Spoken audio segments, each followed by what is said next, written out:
230 தொகுதியில் வந்து 14 தொகுதியில் வந்து எல்லாருக்கும் வணக்கம். என் பேர் செல்வம்.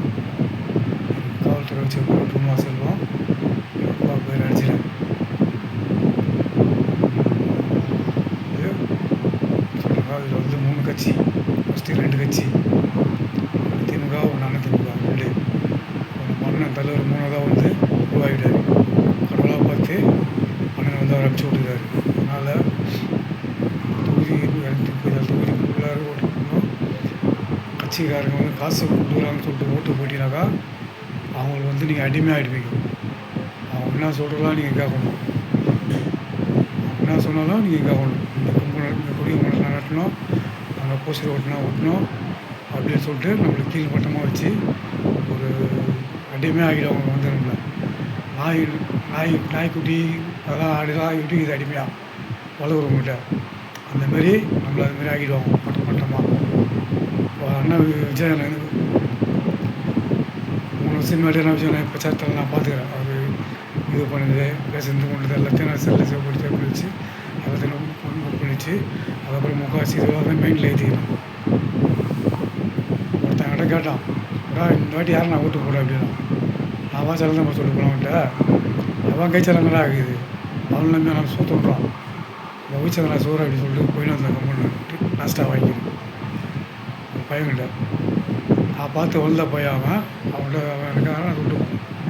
அதனால் ஒன்றும் நிறுத்துப்பேன். தளபதி விஜய் வந்து யாருக்குன்னா காசு கொடுக்குறா ஓட்டுக்கு? யாருக்கும் கொடுக்கல. எல்லாம் போட்டுது புது ஓட்டு. அவங்க பிடிச்சதுனால எல்லா மக்கள் வயசு பள்ளியோ வாலிபர் பள்ளியோ எல்லாம் வந்து போட்ட ஓட்டு. ஒரு அண்ணன் தம்பி அப்படின்ற போது தான் வந்து இளைஞர்கள் போட்டாங்க. நானும் போட்டேன். போடல சிற்பி அங்கிட்ட இருக்குது. என் ஓட்டு தான் கன்னியார் தான் ஓட்டு திருட்டாங்கள வந்து இந்த வாட்டி எலெக்ஷனுக்கு.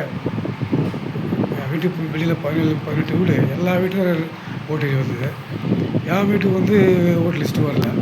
என் வீட்டுக்கு எனக்கு வரல, தங்கச்சிக்கு வரல, என் ஒய்ஃபுக்கு வரல.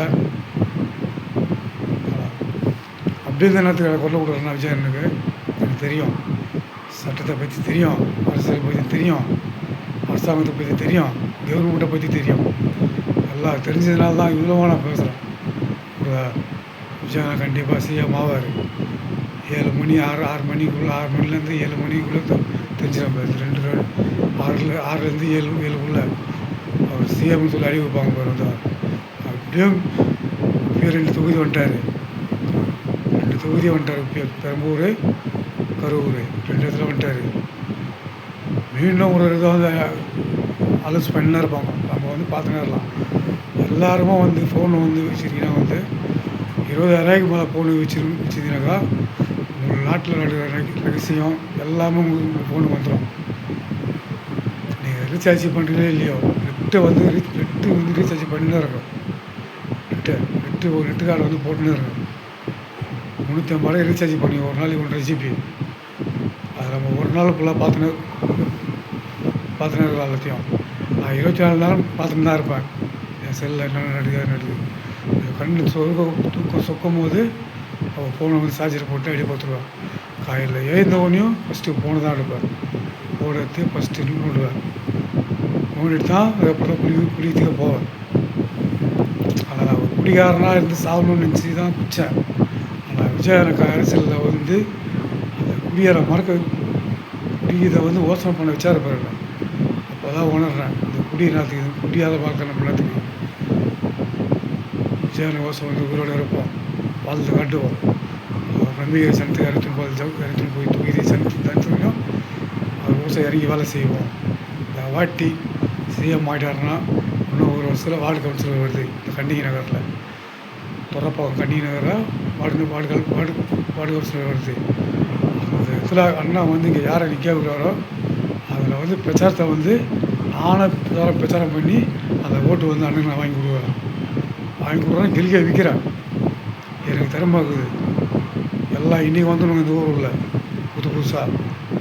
இந்த ஊர் தரமட்டமாக இருக்கும் போது 7 நகரில் வந்து சுடுகாடாக இருக்கும் போதே வந்து நாங்கள் இந்த ஊரில் வந்துட்டோம். அப்போல்லாம் 7 நகரம் கிடையாது, மைதானம் கிடையாது.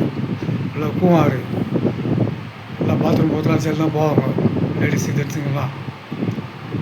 அதுலேருந்து நான் வந்து இங்கே திங்கிற ஜனத்துங்கெல்லாம் வந்து நான் பார்த்துன்னுக்கிறேன். இதில் யார் என்ன யார் இல்லாதப்பட்டவங்க இருக்கப்பட்டவங்க யார் என்ன சொல்கிறாரு, இது குடியோ விழுந்து ஒழிக்கணும், கெஞ்சாவை ஒழிக்கணும், மாத்திரையை ஒழிக்கணும், ஊசியை ஒழிக்கணும் அப்படின்னு. அது எல்லாத்தையும் ஒழிச்சிட்டாருனாக்கா எல்லா ஜனங்களும் வந்து அவர் சாகுற வரைக்கும் மறுக்க மாட்டாங்க வந்து. ஏன்னா இந்த பழக்கம் 4 பழக்கம் தான் இந்த ஊரில். அந்த 4 பழக்கம் எடுத்துகிட்டு இங்கே வர பசங்களை வந்து நல்லவனாக வந்து மாற்றணும். எல்லா இளைஞர் பசங்களாக வந்து அவங்க இளைஞர் பசங்க வந்து இங்கே கன்னி நகரில் வந்து அப்பா அம்மா எடுத்து சொல்கிறதுக்கு ஆள் இல்லை. அதனால் அவனுக்கு வந்து அவனுக்கு மனப்புற போகல போயின்னு இருக்கிறாங்க. ஆட்சி வருவார், சிஎம் அறிவிப்பாங்க. அப்படி சிஎம் அறிவிக்கலைனாக்கா துணை முதலமைச்சராக ஆவார். துணை முதலமைச்சராக ஆகிட்டா கூட அடுத்த இதில் வந்து நம்ம சிஎம்மாக வந்து டெல்லி ஒன்று இருக்குது. இது வந்து புதிய எலெக்ஷன் தான். புதிய எலெக்ஷன் இன்னொரு கதை முடிஞ்சுது. அதோட வார்டு எலெக்ஷன், அதுக்கப்புறம் எம்எல்ஏ அடுத்தது எம்பி அப்புறம் முடிஞ்சிச்சு எல்லாமே. அதுக்கப்புறம் திரும்பி புது எலெக்ஷனு. இப்படி தான் வந்து காலம் இப்படிலாம் மாறும் ஆட்சி வந்து. இப்போ 2 ஆட்சி தான் எல்லாம் மக்கள் எல்லாம் நினச்சிருந்தாங்க. ஒன்று திமுக இல்லை ஒன்று அதிமுக அப்படின்னு தான் காலம்பெல்லாம் நினச்சிருந்தாங்க. ஆனால் கடவுளாக பார்த்து நம்ம அண்ணன் விஜய் தளபதியை வந்து விட்டாருப்பார். 3வது ஏர்குளத்தில் விட்டாருப்பார். அந்த விட்டாருப்பார். அந்த கடவுளுக்கு தான் நம்ம நன்றி சொல்லணும். அண்ணனை வந்து வர வச்சார். வர ஒரு கட்சியில் நோயை விட்டாருப்பார் சிங்களாக. அந்த ஜெயலலிதா இருக்கும்போது என்ன பண்ணாங்க, சிங்களாக தான் வந்து எல்லாரையும் வந்து மோதுவாங்க. சிங்களாக வந்து அவங்க யாரை நம்பி மோதுவாங்க, மக்களை நம்பி தான் மோதுவாங்க. ஆனால் அப்படி இந்த ஜனங்க அவங்க சாவு இன்னைக்கு அவ்வளோ ஜனம். ஆனால் அவங்க காவல்துறையை வந்து நம்ப மாட்டாங்க. ஆனால் காவல்துறை நம்பிந்தாங்கனாக்கா அவங்க உயிர் போயிருக்காது வந்து. அதே மாதிரி காவல்துறையை மெயினாக நம்பணும். அரசியலில் யார் சிஎம் ஆகிட்டாலும் காவல்துறை நம்பினாக்கா அவங்க சொல்கிறத விட்டோம்னாக்கா நம்ம எல்லாமே ரொம்ப நாள் வாழலாம், கழித்து வாழலாம், நல்லவனாக மாறலாம். அதெல்லாம் என்ன மாரி ஆள் தரமான நான் சூழ்நிலை 2008 நான் இங்கே இருக்கும்போது நான் பார்த்து வந்து இந்த ஊர் ஜனமும் வந்து அப்படி இருப்பாங்க வந்து. நான் வந்தாலுமே சொல்லுவாங்கடா அப்படின்னு சொல்லிட்டு எழுந்து போகிறவங்க. இனி வந்து இது மாரிறாங்கன்னா நம்ம விட்டோம், ரவுடிஸ்ட்டை விட்டோம், இதை வேணாம் அப்படின்னு சொல்லிட்டு நல்லவனா 4 பேர் 4 ஜனங்க எப்படி போகிறாங்க. அவங்க கூட நம்மளும் அவங்கள மாரி போயிடலாம், எதுவுமே தேவையில்ல. இதுக்கப்புறம் ஜெயில் வாழ்க்கை எடுக்கக்கூடாது, ஜெயில் சாப்பாடு சாப்பிடக்கூடாது. இருக்குதோ இல்லையோ பட்னியாக பார்த்தாலும் தண்ணி குடிச்சிட்டு வைக்கலாம், ஆனால் ஜெயிலுக்கு ஓடி போகக்கூடாதுன்னு சொல்லிட்டு 6 வருஷமாக நான் வந்து படாத கஷ்டம் இல்லை. வாங்க இதெல்லாம் கிண்டல் பண்ணுவானுங்க. அதே தான் கன்செஷன் போவேன். பின்னாடி திட்டுவானுங்க. அதையும் காதில் கேட்டுன்னு தான் போவேன். சரி அவங்களாம் கடவுள்னு ஒருத்தர் இருக்கிறாங்கள சொல்லுவான். அப்படியே இருக்க மாட்டேன், எனக்கு திறமை இருக்குது, நான் எப்படியா இருந்தாலும் போயிடுச்சுப்பேன், நீங்கள் தான் நான் பிச்சை அடிப்பேன் கட்சியில் வந்து அப்படின்னு சொல்லிட்டு மனசில் நினச்சினே போயினே இருப்பேன்.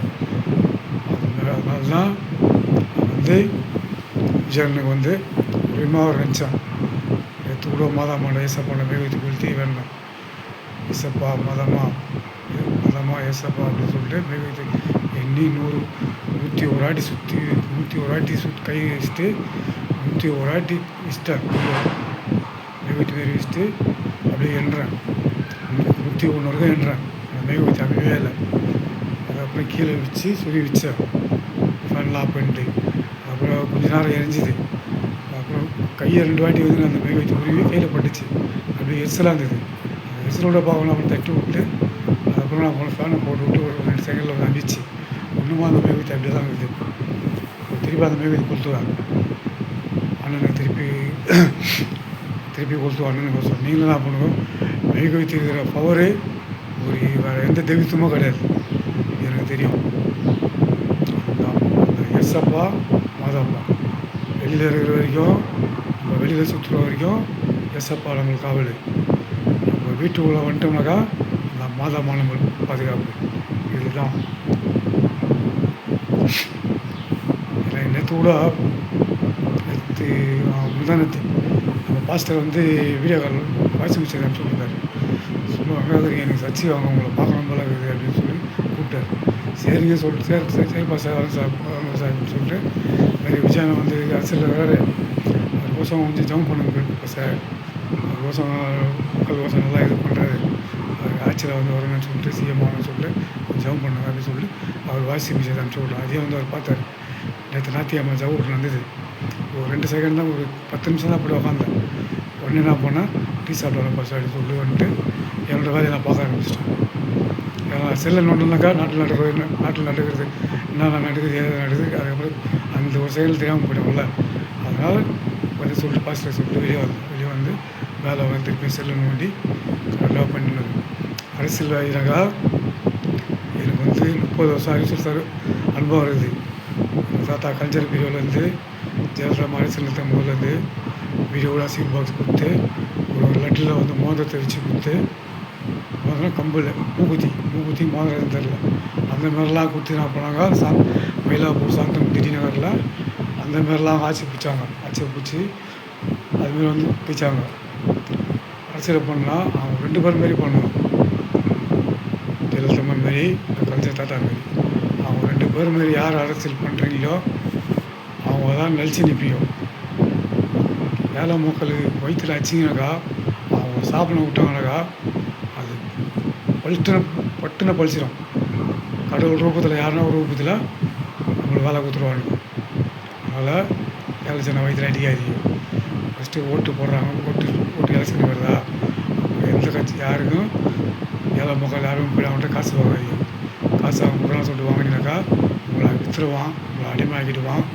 அவங்க சொல்கிறது நீ கேட்கணும், இது பண்ணிருக்காங்க. நாங்களாம் விஜயன் பேசுகிறோம், நாங்களாம் காசு யார்கிட்ட வாங்கணுமா, அதெல்லாம் வாங்கணும்னா வண்டியில் 5 ரூபா பெட்ரோல் போட்டுன்னு இங்கே போட்டுன்னு பேட்டரியில் பெட்ரோல் போட்டு 9 ரூபா பெட்ரோல் போட்டுன்னு இது பள்ளியார் வரைக்கும்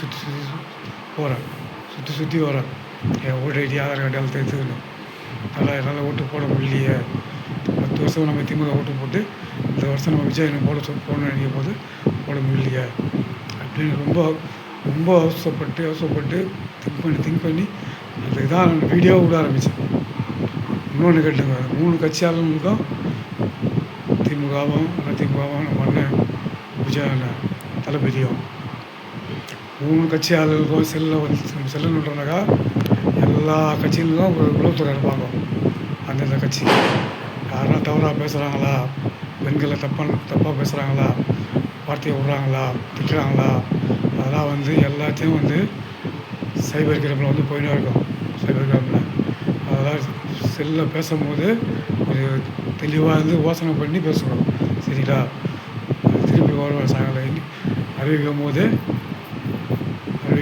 சிஎம்னு சொல்லி அறிவிக்கும் போது அண்ணன் வந்து நான் பணியூரில் பார்க்க வருவேன்.